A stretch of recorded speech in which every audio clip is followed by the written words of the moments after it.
A very good evening to you. It is Sunday, and it's time to have a sermon on the goings on in the wrestling world. We'll start with last night. Last night was huge as far as wrestling in general, as far as pay per views are concerned. We had a lot of pay per views this past weekend, especially on Fight TV, a lot of coverage of independent shows, but then you had NWA's Into the Fire last night. Still available on Fight TV.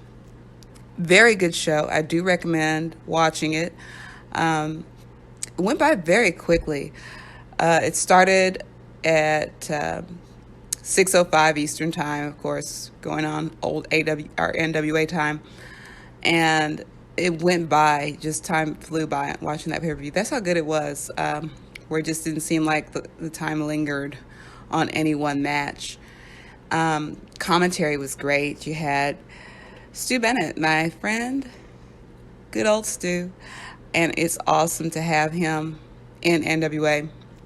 I'm really excited to watch the shows going forward, knowing that he's going to be helping call on commentary. So that was a great part of the show last night. And then the surprises. You had lots of appearances, and then, of course, that raises a lot of questions. One of the big surprises was ODB showing up, and I think it's awesome she's going to be in NWA. Their women's division, as good as it is right now, I think they have a solid women's division, but it definitely needs some room for growth. And some big names would definitely help. So it's good to have ODB show up at Into the Fire last night. And then, of course, at the end, if you heard or if you haven't seen it yet or had it spoiled for you, you had the villain, Marty Scurll, show up at the end. And then you have questions come up. Well, Marty Scurll just showed up on the NWA pay-per-view. What are his chances now going to AEW? I say, and this is just me, we are in a really exciting time for wrestling right now, to where it's not the same as it was 10 to 15 years ago, and you aren't so heavily locked into promotions. Because, back in the day, if you were working or wrestling for this particular promotion, that's where you went. And you didn't go and work for anybody else, because that would be breaking your contract, or that would be breaking whatever kind of agreement that you had with that promoter. I think we are a lot more flexible nowadays, since there is so much wrestling available. I think that there's a good chance we could see Marty Scurll in both NWA and AEW. That's just my opinion, what I think we're going to end up seeing down the road. Because you do have other AEW talent that still works indie shows and indie dates. So I don't see where this would be a different case. And it's not as if NWA is having everybody work a really hectic schedule. So, yeah, the possibility is strong that we could see Marty in 2020 in NWA and AEW, which is great, I think, which is really cool. So, yeah, that whole pay-per-view last night, I think put NWA in a really good position to go forward and just kind of do some great stuff. They even brought back their television title. That's coming back. And yeah, you might say, well, they're not on the TV, but they're bringing back the TV title. Listen, if you don't think YouTube is a verified source of television entertainment these days, you're still back in the 80s, which, of course, I think NWA is trying to, get forth in their promotion that they are old school. But no, YouTube counts as TV. So I'm not sure, how you can claim that they're not legitimate. No, if you're on YouTube and if you have a strong viewership, then yeah, that's the source of television. That's like saying that Hulu or Netflix is not legitimate television. Yeah, it is. We just have more options for TV than what we used to. So good on NWA for bringing back the television title. I think that's going to be really cool. Going to the mainstream tonight, or just in an hour or so, WWE has the TLC pay-per-view. And I'll be honest, I haven't watched a whole lot of the build going into this, because I just think, once you watch the show, as far as WWE is concerned, you kind of catch yourself up pretty quickly if you missed anything. And I still have episodes of SmackDown, whole episodes of SmackDown on DVR that I haven't watched. So I think what I'm going to do is go into this pay-per-view tonight cold, not really knowing what the build was, and seeing if I can just kind of catch myself up that way. I'm almost 100% sure I can. I do know that there are rumors on social media that John Cena might return. And, that's wrestling. Anytime you have an event that's, pretty big, or if you have somebody that's been gone for an extended period of time, it's almost like a natural thing to suggest that they'll be back at this upcoming pay-per-view. And with Cena, that might be the case. I don't know. But it's funny how that becomes the most interesting thing in wrestling. Sometimes who's coming back or who might be leaving. It's always kind of been that way. But with Cena, yeah, last I heard, he was filming another movie, because that's his thing now. But to see him back, would he really be full-time now that he's got, his Hollywood thing going on? Now he's making so many movies. So even if Cena did return tonight, which would be cool, I think, just for the viewership aspect of it, just for something to see. But I don't think that's sustainable long term, just because I know that they kind of want to build him up to where The Rock is now, which is not entirely impossible. Rock's like one of the highest paid actors out there. And Cena came up almost in the exact same way, started as a wrestler. I don't think that's completely out of the realm of possibility that Cena could be at The Rock's level, but you have to leave wrestling completely for that, or at least almost completely.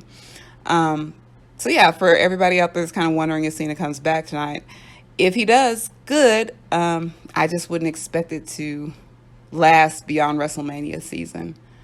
This would be a good way to start it, though. Have him come back out for something. I don't even know if the rumors are saying what he's coming back for, but just have him come out something just to kick off WrestleMania season, and maybe look to a match or something like that. I think that's what they're leading into. So yeah, and bringing Cena back for WrestleMania season seems right. And because really, who else do they have to really take them where they want to be as far as fans, tuning in? I'm not, as far as WrestleMania season, I'm not too interested in tuning in week after week to see what Seth Rollins or Roman Reigns or all of those guys are going to do, because we see them all the time. Okay. And, that goes back to bringing back names, returns. This is, getting into WrestleMania season. Who's coming back? Who's coming back? We already know who's leaving because we see the releases. But who's coming back is more interesting, and they need those names. They need them to get the viewers. They need them to make us interested instead of kind of pushing the same old, same old. So Cena returning, maybe a few others. Then, of course, you got the Hall of Fame, who's going to go in. So there's some excitement. I see that Batista's going into the Hall of Fame, and that's good. Looks like they've got the NWO going in. And it kind of seems like on some of these, you're just kind of re-inducting people who are already in there. Have they gotten to that point? I think they have for Hall of Fame. I don't have any plans to go to Hall of Fame in Tampa. I've been to them, and they're just the most awkward part of WrestleMania weekend. If you've ever been to a Hall of Fame, I'm pretty sure you know. Now, it's been, of course, about, 4 years since I've been to one. I think, the last one I went to was out on the West Coast, San Francisco, the Santa Clara WrestleMania 32, something like that. Yeah, that was the last Hall of Fame I went to, and every time I go, it's very awkward. Like I said, you have a mix of people that want to really act like it's a wrestling event. And, it kind of is. It's not like they're wrong, But you can't have the rowdy chants. Shut up, Siri. So you can't have the rowdy chants. You can't have the, general bullshit that you have at a wrestling show, which is weird because it's a show about wrestling. You just have to be polite and clap and applaud or whatever. But people kind of make it their own thing. But, and it kind of makes it go long, of course, because you have people out there that want to tell all their story. And it just really comes across better, I guess, if you watch the condensed version on USA Network. Or at least that's what I would find out after I come back home. And I'm like, God, the Hall of Fame took forever. I mean, seriously, sometimes I feel like it took as long as the fucking WrestleMania itself. And then you watch it on TV when you're back home and you're like, God, that's so much better. You put all that in an hour, So no, that's my rant about WrestleMania weekend ahead of time. I'm not doing the Hall of Fame. I really won't be doing a lot of WWE related stuff going into Tampa.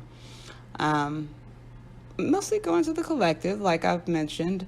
And then, of course, WrestleCon, looking at what they've got going on for a lot of WrestleMania weekend. It looks good. So, kind of saving my time and my money for the more independent events that weekend. Because I've done the Hall of Fame, I've done WrestleMania Access, and I've done WrestleMania itself. Atmosphere is fun if you're, going for the first time or, maybe even your fifth or sixth time. But it's also nice to remember that there's other wrestling out there that deserves attention. So that's what's going on. Looks like we're just coasting to the end of the year at this point and kind of just building toward Tampa next April. We've hit that time of the year. So on the days ahead, have a great week as we go into Christmas. Tomorrow is my birthday, so I'll be partying this whole week, I guess. It's nice to have a birthday fall at the beginning of the week because you can party then. Even though it's a Monday, you can still take the day off to party and kind of have it roll out into the rest of the week into your Christmas vacation. That's why I kind of like having a birthday close to Christmas. So take care of yourself. If you're still doing your Christmas shopping, have fun with that. Get a lot of good deals and have fun.